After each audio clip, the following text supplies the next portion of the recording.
शिव बाबा को याद कर, जी भर उसको प्यार कर, सांसों को आबाद कर ले मेरे मना।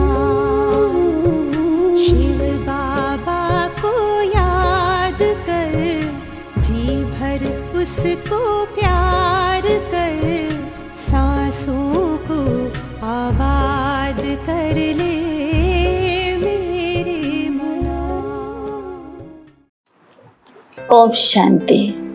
अव्यक्त वाणी की श्रृंखला में आज की मुरली का टाइटल है आत्मिक पावर की परख। मुरली की डेट है 2/2/70। आज बाप दादा हरेक का प्रोजेक्टर शो देख रहे हैं। आप लोग भी प्रोजेक्टर शो रखते हो। प्रोजेक्टर कौन सा है? जिस द्वारा चित्र देखते हो। हर एक के 9 प्रोजेक्टर हैं। इस प्रोजेक्टर द्वारा कौन सा चित्र दुनिया को दिखला सकते हो? ये आंखें प्रोजेक्टर है। इससे कौन सा चित्र दिखाते हैं?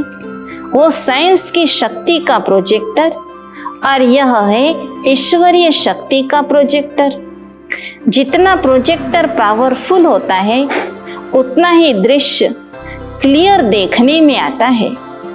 वैसे ही तुम बच्चों की ये दिव्य नेत्र जितना जितना क्लियर अर्थात रूहानियत से संपूर्ण होंगी, उतना ही तुम बच्चों के नयनों द्वारा कई चित्र स्पष्ट देख सकते हो, और ऐसे स्पष्ट दिखलाई देंगे जैसे प्रोजेक्टर से दिखाई देता है। तो इन नयनों द्वारा बाप दादा और पूरी रचना के स्थूल, सूक्ष्म और मूल वतन तीनों लोकों के चित्र दिखाई दे सकते हैं। कोई भी आपके सामने आए तो सर्व साक्षात्कार तुम्हारे नयनों द्वारा कर सकते हैं। जितनी जितनी लाइट तेज होगी उतना चित्र क्लियर होगा, तो पूरे लोगों का साक्षात्कार स्पष्ट करा सकते हैं। तो लाइट तेज होगी तो चित्र क्लियर होगा। बल्ब पावरफुल कितना है वो बाप दादा कैसे देखते हैं मालूम है? अपना बल्ब देखा है कि कितने पावर का है?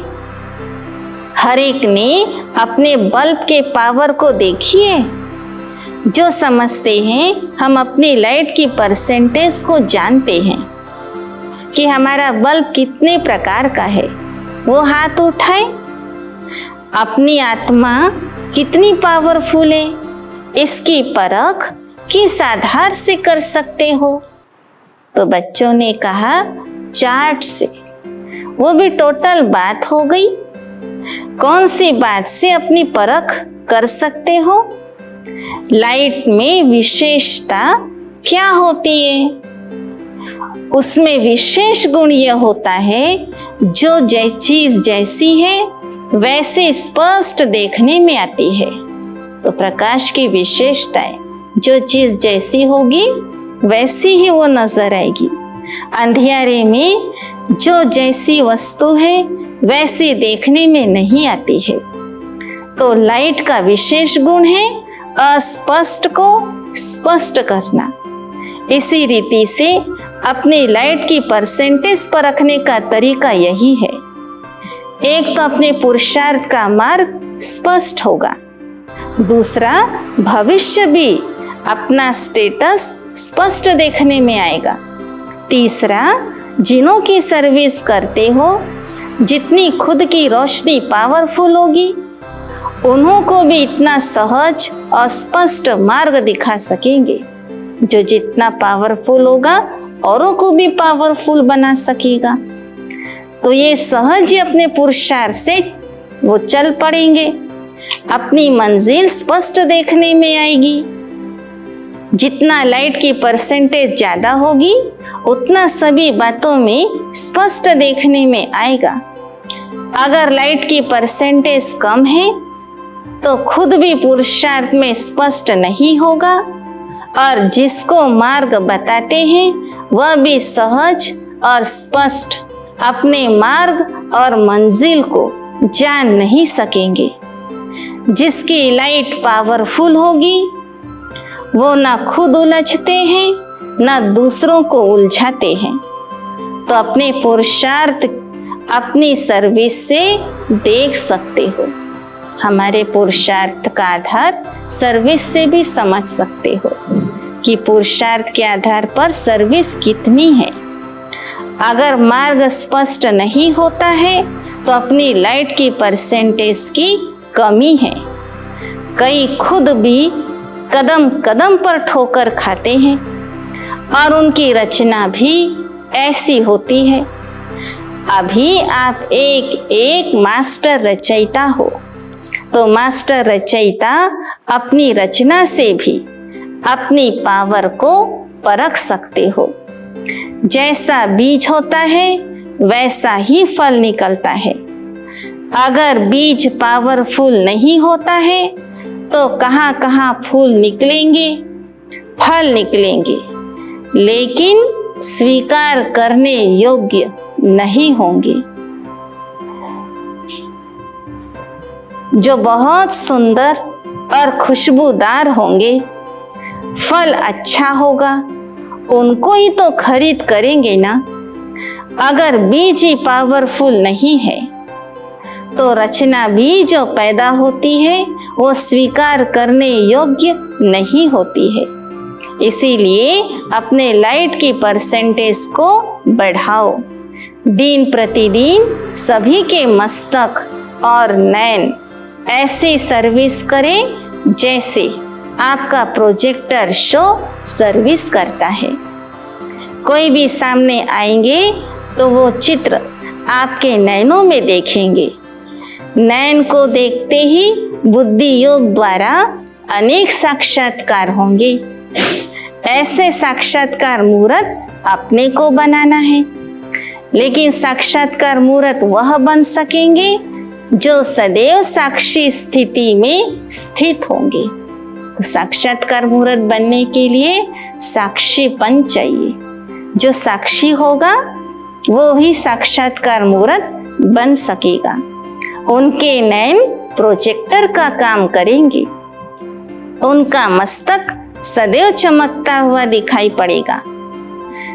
देवताओं के मस्तक में बल्ब जलाते हैं, तो ये किस समय का प्रैक्टिकल रूप है? इस समय का।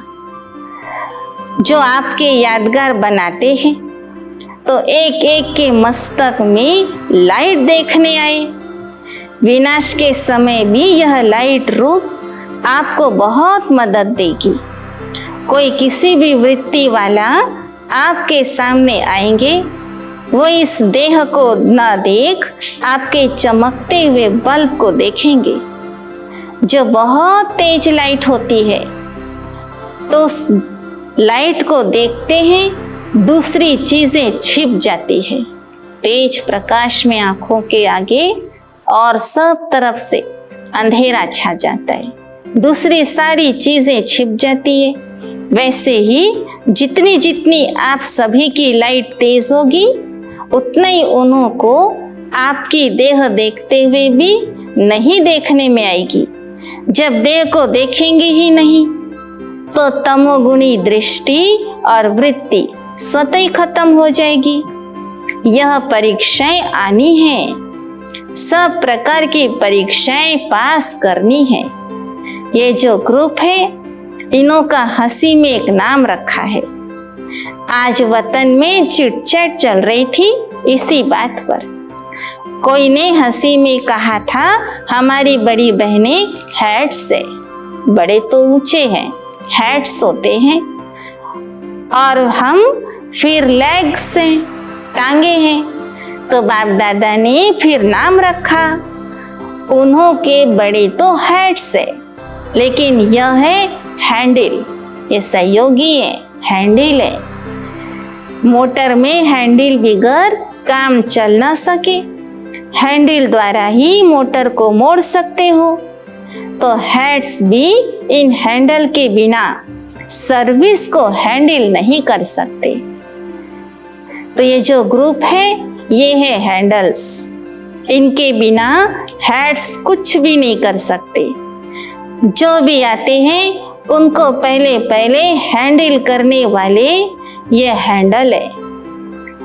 तो आप लोगों के ऊपर इतनी जिम्मेवारी है। अगर आप हैंडल ठीक नहीं तो सर्विस की हैंडलिंग भी ठीक नहीं होती। लेकिन ये सिर्फ देखना, हैंडल तो है, लेकिन हेड्स को कब हैंडल नहीं करना, हेड्स को अपने अनुसार हैंडल नहीं करना। हेड का हैंड बन के रहना, उनकी सहयोगी भुजा बनना, उनका हैंड बन के रहना। बाप दादा के भी राइट हैंड है, लेफ्ट हैंड भी है। राइट हैंड को पावरफुल होती है। जो राइट हैंड होता है शक्तिशाली होता है। हैंडल तो है, लेकिन कैसे हैंडल करना है और कैसे बाप दादा के राइट हैंड बने, इसके लिए यहाँ आए हो। ये ग्रुप ऐसा है जो कमाल कर सकते हैं, सर्विस को सफलता के रूप में ला सकते हैं। तो सर्विस में सफलता के लिए 2 बातें ध्यान रखनी है। सर्व बातों में सहयोगी तो हो, लेकिन विशेष 2 बातें ध्यान में रखना। एक है निशाना पूरा हो, दूसरा नशा भी पूरा हो। तो नशा और निशाना, ये 2 बातें इस ग्रुप में विशेष आनी चाहिए। निशाना ठीक होता है तो एक धक से किसी को भी मर्जीवा बना सकते हो। जो निशानेबाज होते हैं एक गोली से ठीक निशाना करते हैं। जिनको निशाना नहीं आता उनको 3-4 बारी गोली चलानी पड़ती है। अगर अपनी स्थिति का भी निशाना और सर्विस करने का निशाना ठीक होगा, साथ साथ नशा भी एक रस रहता, तो सर्विस में सफलता ज्यादा पा सकते हो। कब नशा उतर जाता, कब निशाना छूट जाता, तो ये दोनों बातें ठीक होनी चाहिए। जिसमें जितना खुद नशा होगा उतना निशाना ठीक कर सकेंगे। सर्विसेबल तो हो, लेकिन सर्विस में क्या विशेषता लानी है, अब नवीनता भी बाबा सिखाते हैं। सर्विसेबल उनको कहा जाता है जिनका 1 सेकंड और 1 संकल्प भी बिना सर्विस के न जाए। चाहे सेकंड सर्विस प्रति हो, अपनी सर्विस प्रति या दूसरों की प्रति, लेकिन हर समय सर्विसेबल हो। समय और संकल्प सर्विस के बिना नहीं जाना चाहिए। फरमान वरदार का अर्थ ही है हर फरमान पे चलना। तो मुख्य फरमान है निरंतर याद में रहो। अगर इस फरमान पर नहीं चलते तो क्या कहेंगे? जितना जितना फरमान को प्रैक्टिकल में लाएंगे उतना प्रत्यक्ष फल मिलेगा। पुरुषार्थ में चलते हुए विशेष विघन संपूर्णता में कौन सा आता है? विशेष विघन व्यर्थ संकल्प के रूप में देखा गया है। संपूर्णता में विशेष विघन है हमारे व्यर्थ संकल्प। तो इस विशेष बचाव के लिए क्या करना है? एक तो कभी अंदर की या बाहर की रेस्ट ना लो। हमेशा मन बिजी होगा तो समस्याओं से मुक्त होगा। तो कभी रेस्ट में ना जाओ। अगर रेस्ट में नहीं होंगे तो वेस्ट नहीं जाएगा। और दूसरी बात, अपने को गेस्ट समझो। अगर गेस्ट समझेंगे और रेस्ट नहीं करेंगे तो वेस्ट नहीं जाएगा, चाहे संकल्प चाहे समय। अच्छा, ऐसे चारों ओर के फरमान वरदार बच्चों को, सदा मन बुद्धि द्वारा बिजी रहने वाले बच्चों को, सदा आत्मिक शक्ति से भरपूर आत्माओं को, ऐसे विशेष रत्नों को, राइट हैंड बच्चों को बाप दादा का याद प्यार और नमस्ते। हम बच्चों का भी मीठे मीठे बाप दादा को याद प्यार और नमस्ते। तो बाबा के राइट हैंड बने और सही हैंडलिंग कर सेवा में सहयोगी बने। ओम शांति।